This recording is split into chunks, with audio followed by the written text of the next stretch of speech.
ආයුබෝවන් COPE එඩියු TV YouTube නාලිකාව වෙත ඔබ සාදරයෙන් පිළිගන්නවා. මම මේනක හර්ෂාන් දසනායක. අපගේ සමුපකාර සාහිත්‍ය විශේෂාංගය තුලින් අද ඔබ වෙත ගෙනීමට බලාපොරොත්තු වන්නේ එස් නන්දලාල් මහතා විසින් රචනා කරන ලද සමුපකාරය අධ්‍යයනයට ප්‍රවේශයක් යන කෘතියයි. දැනටමත් සමුපකාර ශේෂ්ත්‍රය තුළ ඔබ කුමන හෝ කාර්යයක යෙදී ඇතනම් මෙම කෘතිය පරිශීලනය නොකළ අයෙක් නැති තරම් එතරම්ම වටිනාකමක් මේ තුළ ගැබ්ව පවතිනවා. සමුපකාර සංවර්ධන නිලධාරියෙකු ලෙස දිගුකාලීන අත්දැකීම් ඇති එස් නන්දලාල් මහතාගේ පළමු ශාස්ත්‍රීය කෘතිය වූයේ සමුපකාරය අධ්‍යයනයට ප්‍රවේශයක් කෘතියයි. මෙම කෘතිය පොදුජන ව්‍යාපාරයක් ලෙස සමුපකාරයේ අඩංගු ගුණාංග අධ්‍යයනය කරනු කැමති හුදී ජන පහන් සංවේගය වඩවාලනු පිණිස වන්නක් බව අවධාරණය කළ යුතුයි. විශේෂයෙන්ම සමුපකාරය යනු කිමැයි සොයා යන පාඨක ජනයාගේ ප්‍රයෝජනය සඳහා ඉදිරිපත් කෙරෙන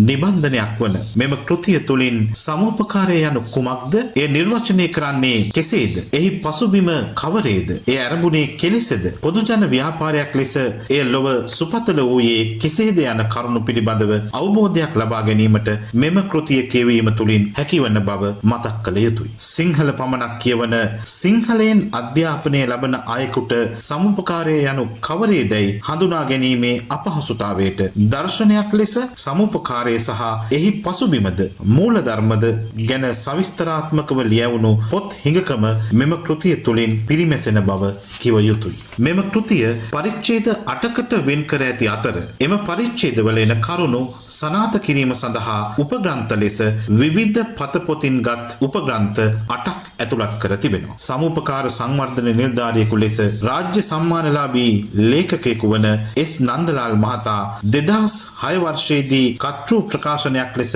ප්‍රකාශයට පත් කර ඇති සමුපකාරය අධ්‍යයනයට ප්‍රවේශයක් ස්වතන්ත්‍ර පරිවේශනාත්මක ශාස්ත්‍රීය නිබන්ධනය සමුපකාර අධ්‍යයනයට ප්‍රවේශ වන අගත අනගත චතුදිස සමුපකාර ප්‍රජාවට වටිනා කෘතියක් බව අවධාරණය කරන අතර මෙම කෘතිය ඔබේ සමුපකාර සමිතියේ පොත් අතරට එකතු කර ගන්නා ලෙසද ඊටම ගෞරවයෙන් ඉල්ලා සිටිනවා. එසේනම් තවත් සමුපකාරයට අදාළ කෘතියක් සම්බන්ධව සාකච්ඡා කිරීමට සමුපකාර සාහිත්‍ය විශේෂාංගය තුලින් අපි හමු වෙමු.